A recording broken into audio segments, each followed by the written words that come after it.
Dahil nga sa hindi talaga tumigil itong si Vivian hanggat hindi nga masira ang pagmumukha nga nitong si Tata. Pinagalitan niya ang kanyang mga tauhan dahil sa palpak ito. Ngunit nag-promise ito na babawi. Sa susunod na pagkakataon ay sisiguraduhin na nila na masira na nga ang pagmumukha nga nitong si Tata. Sa kabilang banda, ang kanyang mga tauhan ay nalingat.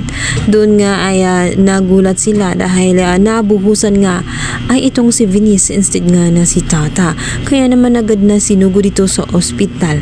Galit na galit nga itong si Vivian sa nangyari sa kanyang anak. Dahil nga sa sikat nga itong si Venice, agad ay dinumog nga siya ng mga tao at agad nakita din itong si Tata. Kilala niya kung sino yung napunta sa ambulansya.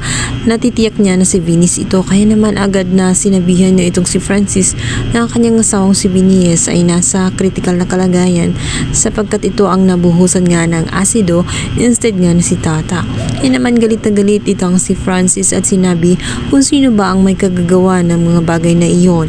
Noon naman ay nandumo itong si Vivian dahil sira ang pagmumukha nga nitong si Venice. Nakarma siya sa kanyang ginawa. Nakarma siya sa kanyang masamang plano dito kay Tata. Bumalik ito sa kanya at ang anak niya ang nagdusa ngayon. Alam ni Venice ang katotohanan na nagplano ang kanyang ina na sirain ang pagmumukha nga nitong si Tata. Kaya naman walang nagawa itong si Venice kundi tumulod na lang ang kanyang luha. Ngayon nga ay operahan na nga ito ang si Venice. Magbabago na ang kanyang mukha at hindi na siya magiging kamukha nga nitong si Tata. Kaya naman sa sobrang galit nga nitong si Vivian ay nanginginig nga siya. Nagigil na makita nga itong si Cardo ang taong inutusan niya dahil nga ito ay tatanga-tanga.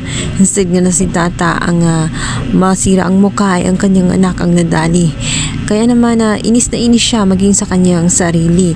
Hindi niya matanggap na siya ang may dahilan kung bakit napahamak ang kanyang anak. Sa kabilang banda, maisipan kaya ni Francis na gamitin na muli ang pagmumukha nga nitong si Tata.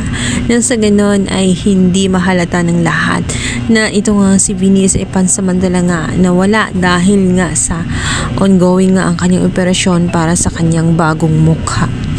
At ano kaya ang kahinatnan ngayong iba na nga ang magiging mukha nga nitong si Venice? Matutuloy na nga ba kaya ang minimithi nga nitong si Tata na makasama ng tuluyan itong si Francis? Dahil sa dyan na nga mga nahulog ng husto itong si Tata dito nga kay Francis kahit alam nito na bawal. Lalo alam din niya ang katotohanan na nag-cheat nga itong si Venice at nailoko lamang ang kanyang asawa. So ayan nga guys, pakapangan natin ang lalong umiinit na tagpo na Ilonggo Girl. Please don't forget to like and subscribe my YouTube channel. Thank you. Bye.